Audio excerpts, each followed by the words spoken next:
l'adoration eucharistique fait partie de notre charisme. Ça veut dire que nous l'avons au cœur et au centre de notre mission. Et précisément pour cela, pour moi, parler de l'adoration, ce n'est pas du tout un thème, ce n'est pas du tout une conférence, un topo, c'est une partie très importante de ma vie. C'est la source et l'unique raison pour laquelle je suis ce que je suis. Et donc voilà, donc ce ne sera pas une conférence, ce sera un partage sur mon expérience d'adoration et ce sera aussi une opportunité pour moi d'apprendre avec vous, qui êtes aussi adorateurs, ce qu'est l'adoration pour vous. Donc, adorer ou l'adoration, c'est quoi? Déjà, je pourrais demander, est-ce qu'il y a parmi vous des personnes qui sont des adorateurs, ça veut dire qui ont rejoint l'heure d'adoration pendant l'année dernière, à main levée, voilà, comme ça. Voilà, très bien. Donc, on a de l'expérience, c'est toujours bien. Et est-ce qu'il y a parmi vous des nouveaux adorateurs, de ceux qui veulent un peu découvrir l'adoration et qui sont suffisamment osés pour lever la main parmi cette assemblée? Ben, c'est très bien, on en a très bien. Voilà. Et donc, on commence avec une université, mais aussi une expérience déjà de l'adoration. Si je demande en quelques mots, qu'est-ce que l'adoration pour vous? Qui peut me dire comme ça quelques mots? Oui? Consoler le cœur de Jésus. Consoler le cœur de Jésus. Donc c'est un rapport direct avec le cœur de Jésus. Très bien. Quoi d'autre? Un cœur à cœur avec Jésus. Un cœur à cœur avec Jésus. Ça veut dire qu'il ne s'agit pas seulement du cœur de Jésus, sinon du mien aussi. Tout à fait. Oui? Parler avec Jésus. Parler avec Jésus, tout simplement. Voilà. Tout simplement et tout... profondément aussi, oui. Saint Ignace dira, comme un ami parle avec un ami. Donc ce n'est pas n'importe quelle conversation, oui. D'autres, oui. Prier pour Dieu. Prier au Dieu, prier. Pour Dieu. Et vous dites au Dieu. Non, pour Dieu. Prie, mais pour Dieu. Ah, pour Dieu. Oui, tout à fait, exactement. Donc il y a un mouvement aussi, et quand vous dites Dieu, j'entends aussi qu'il y a une révérence face à une transcendance. Ça veut dire que c'est comme un ami à un ami, mais Saint Ignace dit aussi comme un servant à son Seigneur. Ça veut dire qu'il y a aussi ce mouvement de révérence qui est propre de l'adoration. Tout à fait. D'autres... Rester en présence. Rester en présence. Oh là, je pense que vous allez... enfin, le topo est déjà fait. Hein. C'est très bien. Rester en présence. Oui, je reviens. Écouter Dieu. Écouter Dieu, très bien. Se mettre sous le regard de Dieu. Sous le regard de Dieu, très bien. Oui. Le consoler, voilà un peu dans le même mouvement. Ça veut dire être avec lui, oui. Oui. Contempler. Contempler, et par cela, vous entendez Regarder. Regarder, oui, attentivement, voilà, posément, etc. Oui. Aimer. Ah ben voilà, tout simplement, le verbe, non? Voilà, aimer, oui. Passer du temps avec Dieu. Passer du temps avec lui, c'est ça. C'est peut-être lui offrir, bah, c'est toujours de la bouche des enfants qui sortent les choses les plus profondes. C'est peut-être le plus difficile à faire, à offrir en ce monde où nous habitons, c'est d'offrir notre temps, de dégager du temps pour la prière. En ce sens, je ne sais pas si c'est votre expérience, c'est en tout cas la mienne. Nous avons un temps d'oraison personnelle que nous faisons quand nous voulons et où nous voulons. Et après, nous avons un temps d'adoration qui est en rapport avec les autres sœurs. Donc, on se met d'accord en chaque communauté pour avoir un temps chacune et pour que l'adoration soit à la disposition des personnes qui sont autour. Donc, pour moi, l'adoration m'a très souvent sauvé ma vie de prière. Pourquoi? Parce qu'il y a un engagement de temps duquel je peux moins facilement me défaire. Parce que je me suis engagée pas seulement avec Jésus, mais aussi avec des personnes concrètes qui seront là pour l'adoration, desquelles je dois prendre le relais, etc. Donc, en ce sens-là, passer du temps avec Jésus, quand on a une heure concrète, un créneau fixe, ça nous engage aussi d'une manière plus, disons, corporelle, qui est aussi importante. Bon, vous avez donc on a situé beaucoup l'adoration dans une relation personnelle avec le Christ, et ça c'est sans doute le centre de l'adoration. Je voulais vous présenter un peu mon expérience d'adoration, qui est la même dans ce sens, mais que moi j'exprimerais plutôt dans la mesure où c'est un don que je reçois, quelque chose, enfin, cette rencontre est un don, elle n'est jamais pour moi-même. Donc, tout temps d'adoration nous aide, je pense, à mieux aimer et servir. Donc, quand on parle de aimer Jésus, on parle d'apprendre à aimer les autres. Quand on parle de consoler Jésus, on parle d'apprendre à consoler les autres. Quand on parle de passer du temps avec Jésus, on parle d'apprendre à passer du temps de qualité avec les autres. Donc, aux racines de l'adoration, qu'est-ce qu'il y a? Donc, je dirais tout d'abord une promesse de Jésus. Donc, l'adoration a ses fondements sur une promesse de Jésus qui est à la fin de l'évangile de Matthieu. Je suis avec vous tous les jours jusqu'à la fin du monde. C'est une promesse, une parole de Jésus à ses disciples qui est aussi pour nous. C'est au moment de l'envoi, donc quand il dit allez et baptisez tous les peuples au nom du Père et du Fils et de l'Esprit Saint, et moi je suis avec vous tous les jours jusqu'à la fin du monde.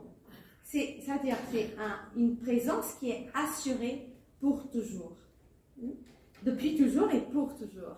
Et donc l'adoration, c'est l'expression de cette présence. C'est l'expression de cette promesse. C'est, on peut dire, la visualisation. C'est l'image concrète de cette présence. Oui, dans l'autel, Jésus est avec nous tous les jours jusqu'à la fin des temps.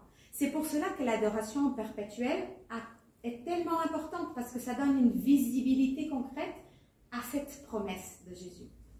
Ça aide à montrer que c'est vrai, qu'il est là. Donc, aux racines de l'adoration, il y a une promesse et il y a aussi une demande de Jésus. Une demande que, encore une fois, il fait à ses disciples et donc à nous. Et c'est « faites cela en mémoire de moi ». Alors, Jésus, il le dit dans le contexte de la scène. Oui. Selon vous, qu'est-ce qu'il y a derrière ce mot, donc, cela? Faites cela. De quoi qu'est-ce que Jésus demande à ses disciples? Faites cela en mémoire de moi. À votre avis. Ou selon votre expérience. Donc, c'est quand il brise le pain, oui, et le donne aux disciples, et fait de même, fait passer la coupe, et dit ces paroles qu'on répète, qu'on réactualise à chaque fois dans l'Eucharistie. Et après cela, il dit, faites cela en mémoire de moi. Qu'est-ce qu'il nous demande de faire? Honorer son Saint-Nom à travers justement ses gestes. Honorer son nom à travers ses gestes, et on parle de ces gestes, on parle de l'Eucharistie, ça veut dire célébrer l'Eucharistie, réactualiser ce mystère, le rendre présent une fois de plus à chaque fois, oui, sa mort et sa résurrection, se rappeler toujours qu'il est mort et ressuscité pour nous, oui. Oui. Moi, je comprends qu'il faut qu'on se donne comme lui. Oui, exactement. Puisque précisément, Jésus est mort comme il est vécu, ça veut dire que Jésus, il est mort en se donnant de la même manière qu'il avait vécu en se donnant. Donc, derrière ces paroles, faites cela, il y a aussi une demande. Donnez-vous comme moi je me suis donné. Donnez-vous jusqu'au bout. Donnez-vous en amour, donnez-vous en pardonnant, donnez-vous en étant proche, en accueillant tout le monde. Et derrière tout cela, il y a des images du Nouveau Testament, enfin, voilà, des rencontres de Jésus qui commencent à surgir. Faites cela, et faites cela, et cela, et cela. Oui. Et derrière cela, il y a notre mémoire des rencontres de Jésus, des gestes de Jésus des gestes eucharistiques de Jésus. Donc, aux racines de l'adoration, il y a ce lien étroit avec l'Eucharistie. L'adoration eucharistique n'a aucun sens si elle n'est pas en rapport direct avec l'Eucharistie. Ça veut dire que l'adoration est comme une prolongation de l'Eucharistie, comme une opportunité d'éteindre un peu le temps pour avoir un peu plus de temps pour contempler ce Jésus qui se donne dans l'Eucharistie. Donc l'Eucharistie, l'adoration est une opportunité de faire mémoire des gestes eucharistiques, essentiellement. Donc, aux racines de l'adoration, il y a une promesse de Jésus qui nous aime tellement qu'il veut rester avec nous, sans sauf, oui. Il ne dit pas, je suis avec vous, sauf quand tu es distrait, sauf quand tu n'es pas là, sauf quand ça ne va pas. Non, il n'y a pas de sauf. C'est tous les jours jusqu'à la fin du monde. Donc, il y a cette promesse d'amour et il y a aussi cette demande. Cette demande, faites mémoire, réactualisez mes gestes. Et donc, si aux racines il y a ça, qu'est-ce qu'il y a dans cet arbre qui est l'Eucharistie ou l'adoration?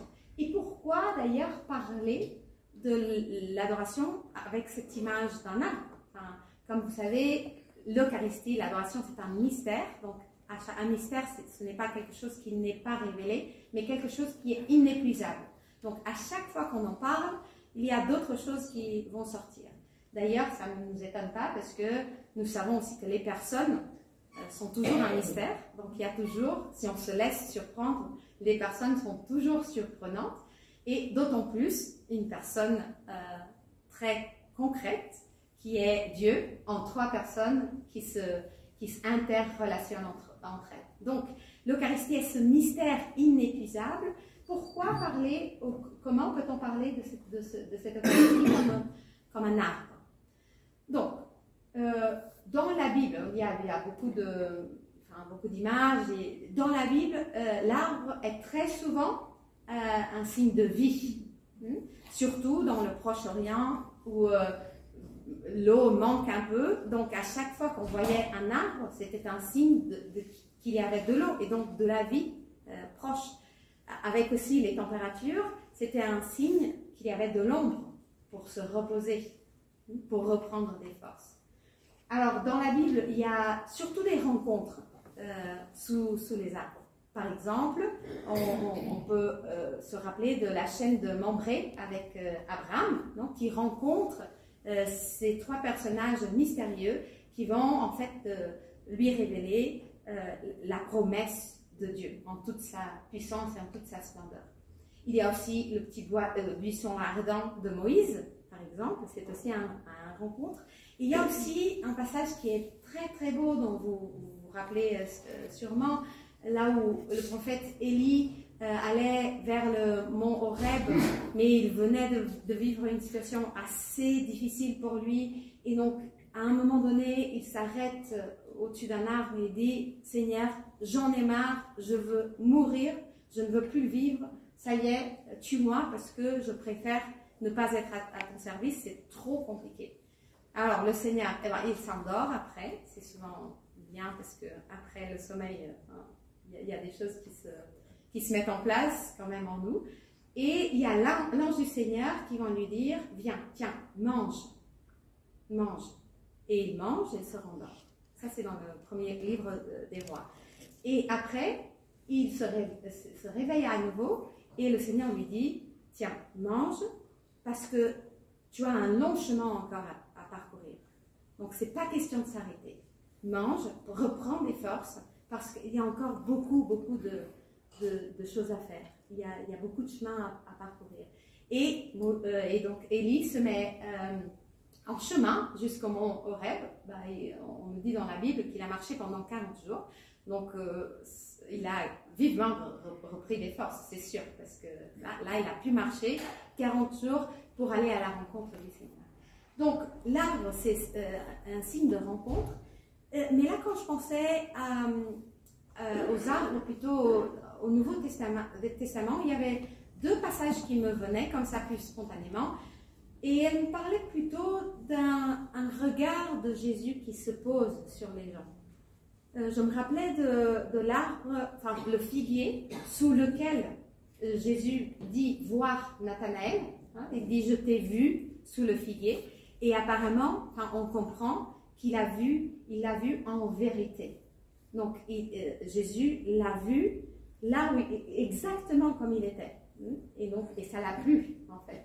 Donc, il y a ce regard de Jésus qui se fait sous l'arbre. Et après, je me rappelais de Zachée qui était monté pour voir, et en fait, qui a été vu, qui a été repéré précisément, cette fois-ci pas sous l'arbre, mais sur l'arbre. Donc, l'arbre est très souvent ce lieu de rencontre, ce lieu où on peut aussi se reposer.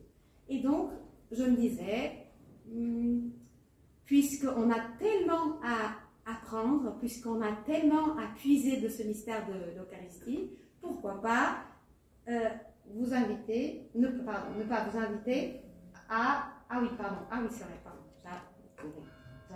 C'est toujours bien de voir les diapos parce qu'on se rappelle. Oui, mais après, je me souvenais d'un autre arbre qui est encore plus intéressant, je pense, pour l'Eucharistie. Et si j'évoque un arbre dans le livre de la Genèse, est-ce que ça vous parle? Oui? Oui? Et vous pouvez me dire un tout petit peu de quel arbre? Il y a l'arbre de vie. Oui? Oui? Il y en a deux arbres. Il y a deux arbres, exactement. Il y a deux arbres. Il y a, donc on nous dit qu'au début, il y avait l'arbre de la vie et un autre arbre, l'arbre de la connaissance du bien et du mal, oui. Et alors, malheureusement, Adam et Ève, qui avaient l'arbre de la vie juste à côté, pas d'empêchement du tout, pas d'interdiction, se sont distraits et carrément sont allés cueillir le fruit du mauvais arbre à cette époque. Donc, il y en avait deux au début, oui, deux arbres. Et il y avait l'arbre de la vie. C'est ce que j'avais noté là et qui m'a rappelé. Le Seigneur Dieu fit pousser du sol toutes sortes d'arbres à l'aspect désirable et aux fruits savoureux. Il y avait aussi l'arbre de vie au milieu du jardin et l'arbre de la connaissance du bien et du mal. Bon, donc au début, il y avait déjà un arbre de vie et ce qui est, je pense, très beau et très intéressant pour nous, dans cette métaphore de l'Eucharistie comme un arbre, c'est qu'à la fin de la Bible, donc le dernier chapitre du livre de l'Apocalypse, cet arbre de vie va revenir, cette fois-ci tout seul, avec des images associées qui, je pense, sont très proches de ce qui est l'Eucharistie. Donc, au milieu de la place de la ville, et on pourrait dire au milieu de Sergi, comme de la ville de Jérusalem, entre les deux bras du fleuve, il y a un arbre de vie qui donne des fruits 12 fois. Chaque mois, il produit son fruit. C'est-à-dire que c'est inépuisable, encore une fois. Et les feuilles de cet arbre sont un remède pour les nations. J'étais ravie, je m'étais promenée un petit peu avant de rentrer dans l'église. J'ai vu déjà la diversité de gens et j'avais vu aussi un peu plus loin, vous avez des flèches qui indiquent plusieurs villes assez lointaines, je ne me rappelle plus lesquelles, mais il y en a au moins 3, le Sénégal, quelque chose je pense au Sénégal, voilà, donc c'est comme si, ici aussi, on invitait toutes les nations, comme tous les peuples, à se réunir. Et donc, les feuilles de cet arbre sont un remède pour les nations. Toute malédiction aura disparu. Le trône de Dieu et de l'agneau sera dans la ville, et les serviteurs de Dieu lui rendront un culte. Ils verront sa face, et son nom sera sur leur front. La nuit aura disparu, ils n'auront plus besoin de la lumière d'une lampe, ni la lumière du soleil, parce que le Seigneur Dieu les illuminera. Ils régneront pour les siècles des siècles. Alors ça c'est une prophétie, c'est une vision, et c'est aussi et c'est une promesse, mais c'est une promesse qui s'accomplit déjà sous cet arbre de l'Eucharistie. C'est une promesse que nous pouvons commencer à vivre ici dès que nous acceptons en fait de grandir à l'ombre de cet arbre. Parce que l'adoration, puisqu'il s'agit surtout d'imiter les gestes de Jésus, puisqu'il s'agit surtout de faire mémoire de sa présence entre nous, l'adoration est comme une école. Il faut s'asseoir et apprendre. On ne sait pas tout.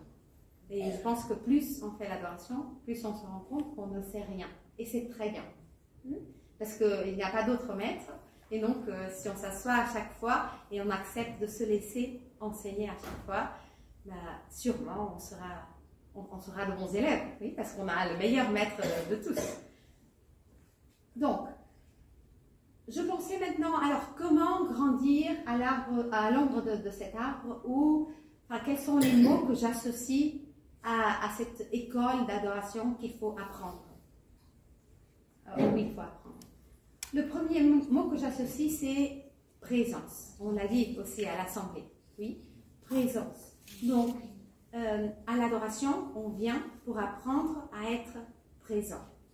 Et je pense que ça, le confinement nous a donné une belle clé là-dessus, parce qu'on comprend que ce n'est pas la même chose. Quand on est présent, quand on est en visio, distanciel, etc., on s'est émerveillé de la technologie, de tout ce que cela permet, c'est sûr, mais je pense qu'on est en mesure de valoriser la présence d'une manière qu'on ne l'était pas avant. Donc, venir adorer, c'est venir à la présence d'une présence, de celui qui se met en présence de nous en premier. Donc, on appelle l'Eucharistie la présence réelle. Et il y a vraiment une dimension matérielle du corps du Christ que l'on voit, que l'on regarde, qui s'expose devant nous, qui est importante pour percevoir cette présence. C'est ça que je dis. C'est différent quand on a le corps devant nous. Bien sûr, on peut prier n'importe où. Bien sûr, le Seigneur est partout. Mais le Seigneur est spécialement présent dans l'Eucharistie, d'une manière, avec une présence plus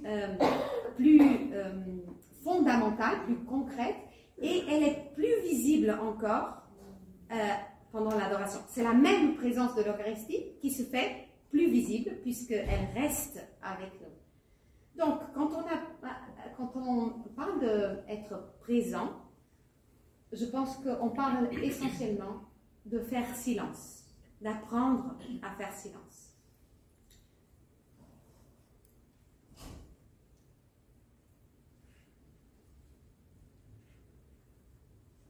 Il faut se taire pour adorer. Il faut se taire. Et ce n'est pas facile, parce qu'il ne s'agit que de taire les paroles. Il s'agit d'arrêter, j'allais dire d'arrêter le cœur et les pensées, enfin, pas d'arrêter le cœur, on dit ça, mais d'arrêter tous les mouvements qui nous viennent, toutes les pensées, et en plus toutes les choses pratiques. Je ne sais pas si ça vous arrive, mais moi, à chaque fois que j'arrive à l'adoration, je me rappelle que j'aurais dû faire je ne sais pas quoi, que j'avais un rendez-vous, zut, je n'ai pas envoyé un message, etc. Donc, s'arrêter et faire vraiment silence, être en présence, se rendre compte qu'il y a là quelqu'un qui est aussi en silence.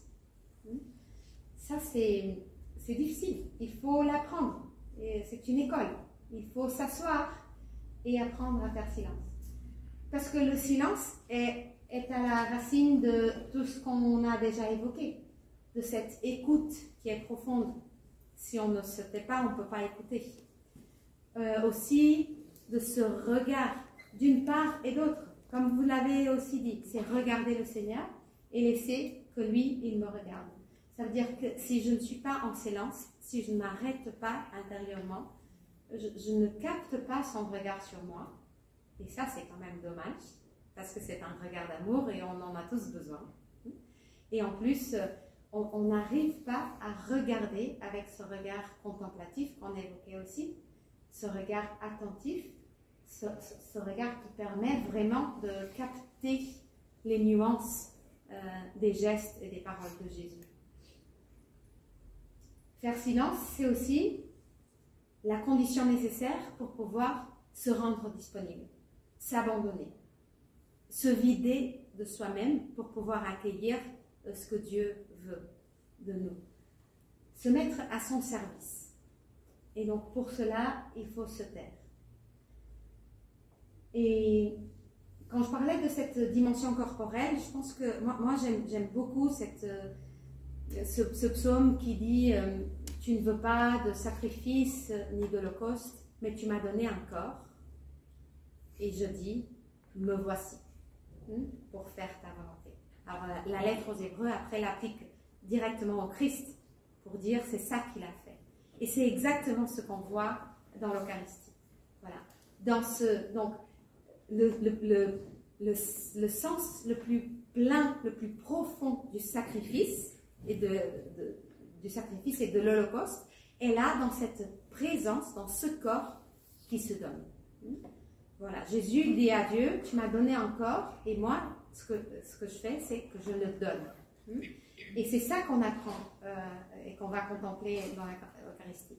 Et c'est ça aussi, moi très souvent, c'est ce que je fais à l'adoration. C'est lui dire, tu m'as donné un corps.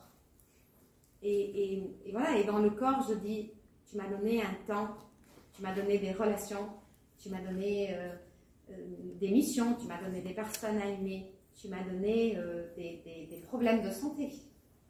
Tu m'as donné un corps. Et c'est avec ce corps qu'on est devant toi. Avec ce corps que je dis, me voici Seigneur. Donc, on fait silence pour rentrer dans ce que vous avez aussi évoqué, une relation d'intimité. Parce que ce n'est que dans le silence qu'on peut parler de cœur à cœur. Et voilà, c'est dans cette intimité que cette expression de Saint Ignace prend beaucoup de sens. On peut parler à Jésus comme un ami parle avec un ami. Et heureux sommes-nous si nous avons des expériences d'amitié dans la vie qui nous permettent de comprendre ce que c'est que cette intimité.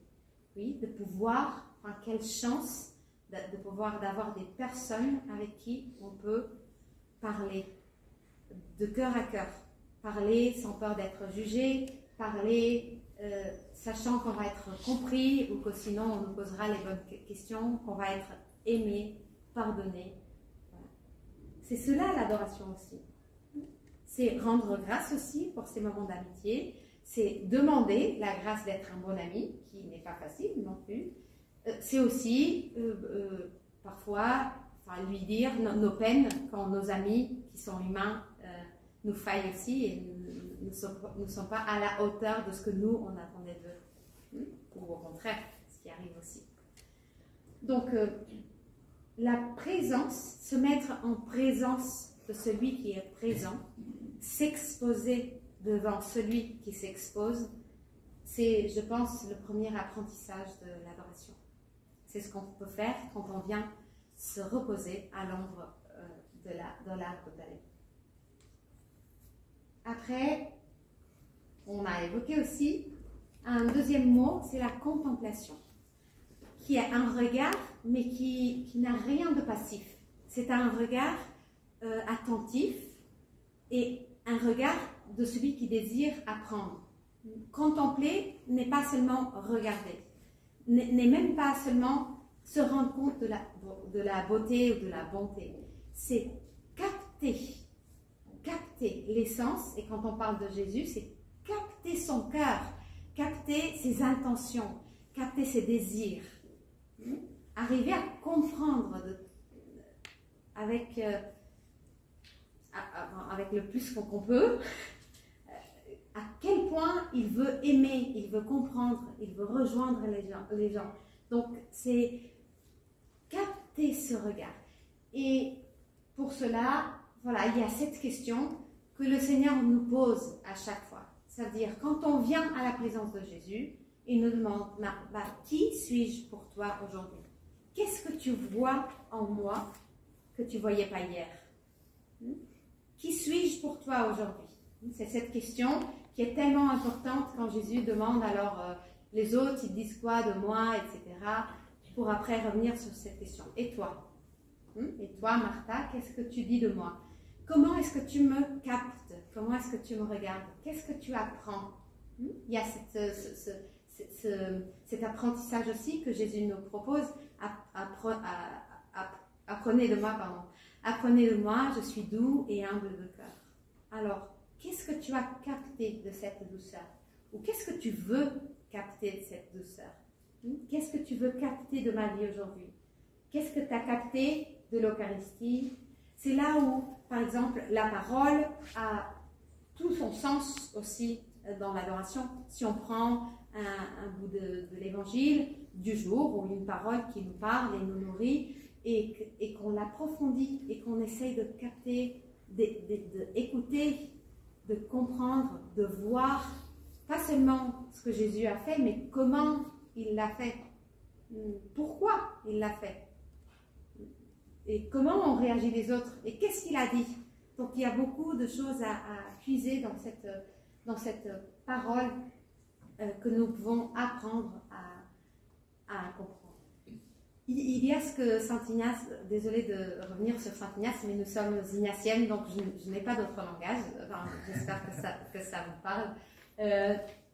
Contempler, c'est ce que Saint Ignace appelle demander une connaissance intérieure, intime, c'est-à-dire arriver à accéder par sa grâce au cœur du Christ. Comme on peut accéder au cœur d'un ami ou d'un mari et d'une épouse quand on a une relation, une belle relation où on peut se partager de belles choses. Donc c'est ça en plus profond, puisqu'il s'agit de Dieu, bien sûr. C'est demander cette connaissance intérieure. Et on peut passer des temps d'adoration juste à dire, Seigneur, apprends-moi à te connaître. Montre-moi ce que tu veux me révéler de toi. Voilà. Et ça, c'est largement suffisant. Ça veut dire que parfois, dans des heures d'adoration, ça suffit. Alors, on le fait, je reviendrai sur ça, mais on le fait pas simplement pour acquérir cette connaissance, mais parce que son regard sur nous nous transforme. Parce que ce qu'on apprend, ça s'attache à nous d'une manière, hein, ce qu'on apprend quand on voit, ça s'attache à nous d'une manière qui après devient plus spontané ou de plus en plus spontané. À force de contempler la miséricorde, on devient un petit peu plus miséricordieux. Voilà. À force de faire silence, de contempler le silence, on devient plus silencieux. C'est un exercice, une pratique. Troisième mot, intercession. Voilà. C'est là, je pense aussi une dimension importante de l'adoration qu'on évoque avec un langage qui est d'actualité encore, de consoler le cœur de Jésus, dans la mesure où le cœur de Jésus ne peut pas être totalement heureux, comme le nôtre ne peut pas être totalement heureux tant qu'il y a des personnes qui souffrent, tant qu'il y a des personnes qui ne vont pas bien. Alors ça peut être nous, hein, parfois c'est nous, mais parfois il y a tellement de monde qui souffre plus que nous. Il y a tellement de monde qui a besoin de notre adoration, de notre prière. Et après, il y a tous ceux qui n'ont personne qui prie pour eux. Et donc, les apporter à l'adoration aussi, les emmener avec nous, les déposer tout simplement avec cette expérience, hein, cette question qui est celle de Pierre. À qui irions-nous, Seigneur, quand on n'arrive pas à résoudre les problèmes des gens, nos problèmes? À qui d'autre pourrions-nous avoir recours si ce n'est qu'à toi? On intercède parce qu'on n'arrive pas par nous-mêmes. L'intercession, c'est un acte d'humilité en soi-même. Si on pouvait résoudre le problème, on n'allait pas demander. Donc on demande de l'aide parce qu'on n'y arrive pas. On présente à Jésus parce qu'on croit en fait, et c'est ça. Donc c'est un exercice en même temps de foi en lui, de foi que ce que moi j'arrive pas à faire, toi tu pourras le faire. Si moi j'arrive pas à consoler, toi tu pourras consoler. Si moi, j'arrive pas à guérir, toi, tu pourras apporter cette guérison dont la personne a besoin. Et il le fait à sa mesure et selon ce qu'il sait qui est le mieux pour chacun de nous. C'est aussi espérer que ce qui n'a pas encore de résolution va être résolu, va avoir un sens. Ce qu'on ne comprend pas va pouvoir avoir un sens plus tard. Donc, quand on intercède, on se remet aussi dans les mains du Seigneur pour l'avenir. On lui dit, Seigneur, quand tu veux, comme tu veux, autant que tu veux, si tu veux, mais agis là où je ne suis pas capable d'agir. C'est pour cela aussi un exercice de charité, dans le sens où on apporte, notre cœur, en fait, s'élargit avec les dimensions de son cœur. Quand on parle de consoler le cœur de Jésus, on parle de cela, d'arriver à saisir à quel point son cœur est grand, large, à quel point tout le monde y rentre, et à quel point notre cœur est encore trop petit. Et voilà, nous venons avec nos petites préoccupations qui sont les nôtres et qui l'accueillent, mais ça peut s'élargir encore et encore. Donc, intercéder, c'est aussi une dimension importante pour rejoindre ce cœur de Jésus qui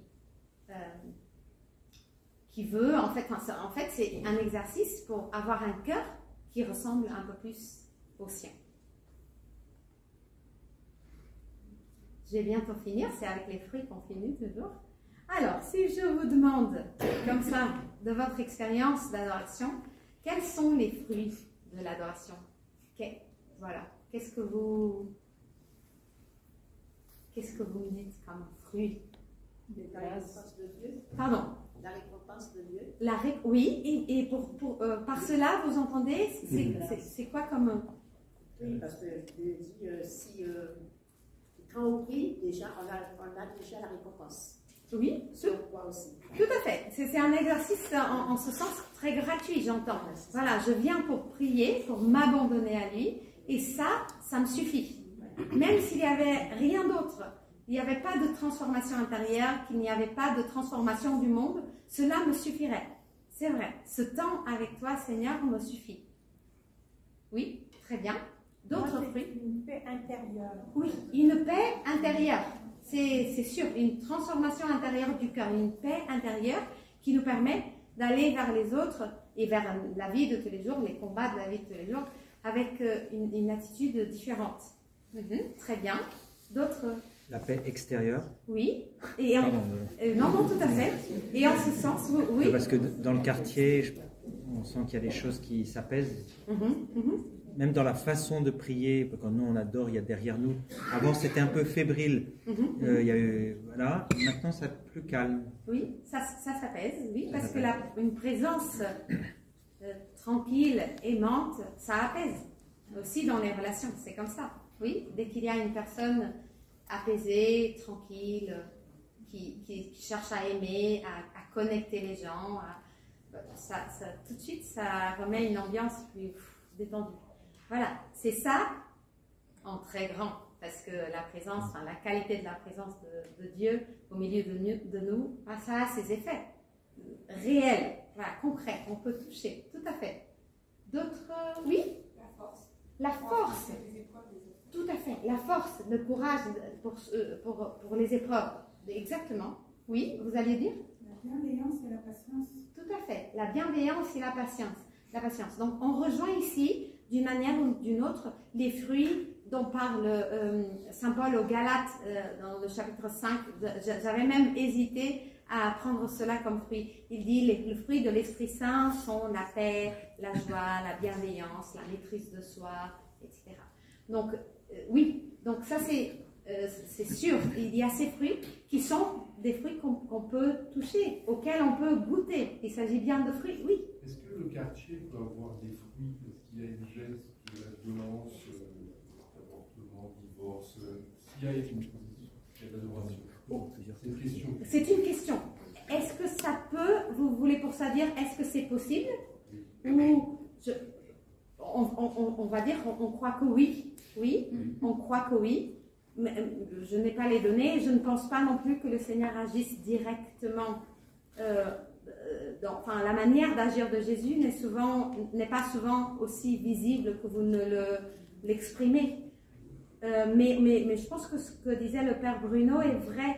Il y a quelque chose. Ça veut dire que dès qu'il y a une personne qui sort d'ici plus apaisée, ça a un effet sur le monde, sur la ville et le quartier.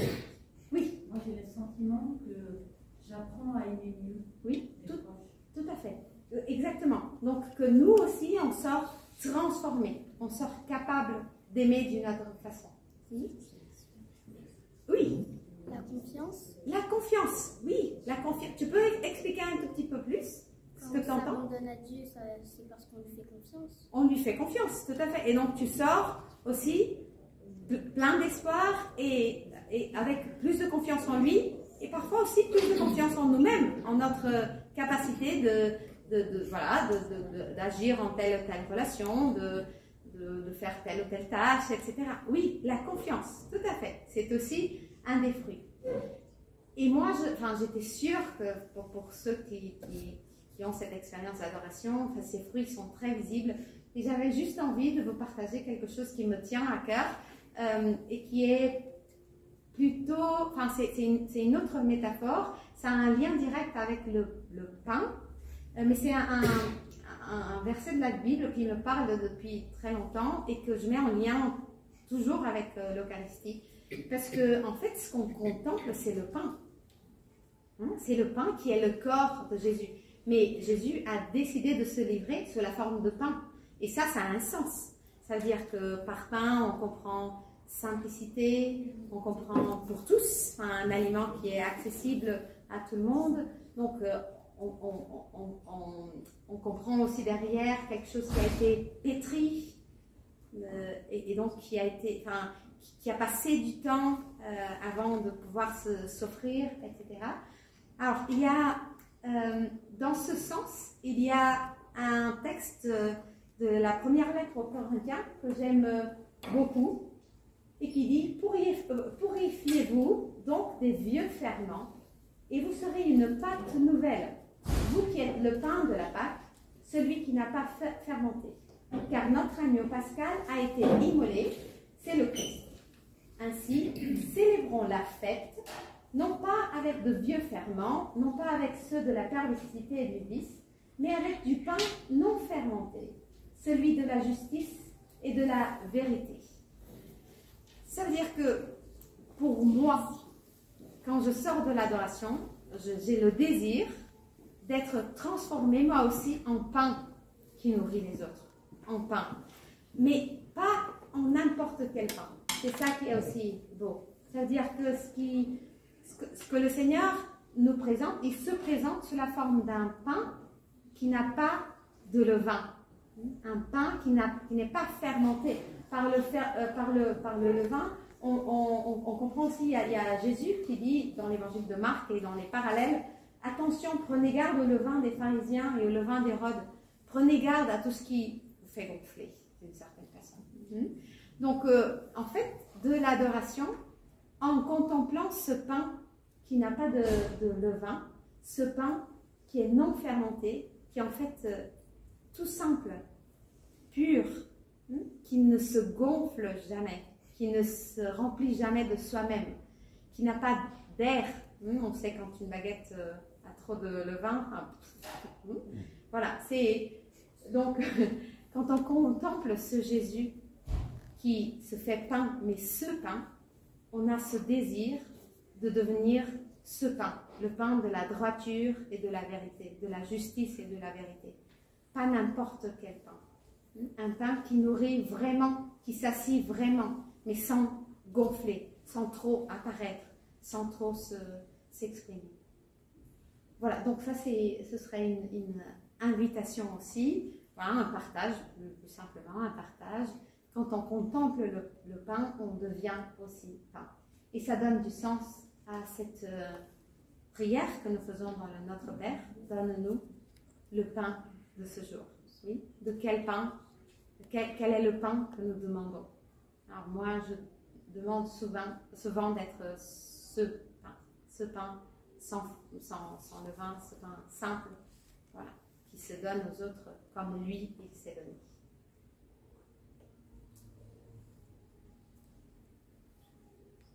Je pense qu'on pourrait peut-être prier en notre Père d'abord, et après des petites questions, ou des échos, mais peut-être un Notre Père en toute simplicité, comme frères et sœurs que nous sommes tous. Notre Père, qui es aux cieux, que ton nom soit sanctifié, que ton règne vienne, que ta volonté soit faite sur la terre comme au ciel. Donne-nous aujourd'hui notre pain de ce jour. Pardonne-nous nos offenses, comme nous pardonnons aussi à ceux qui nous ont offensés. Et ne nous laisse pas entrer en tentation, mais délivre-nous du mal.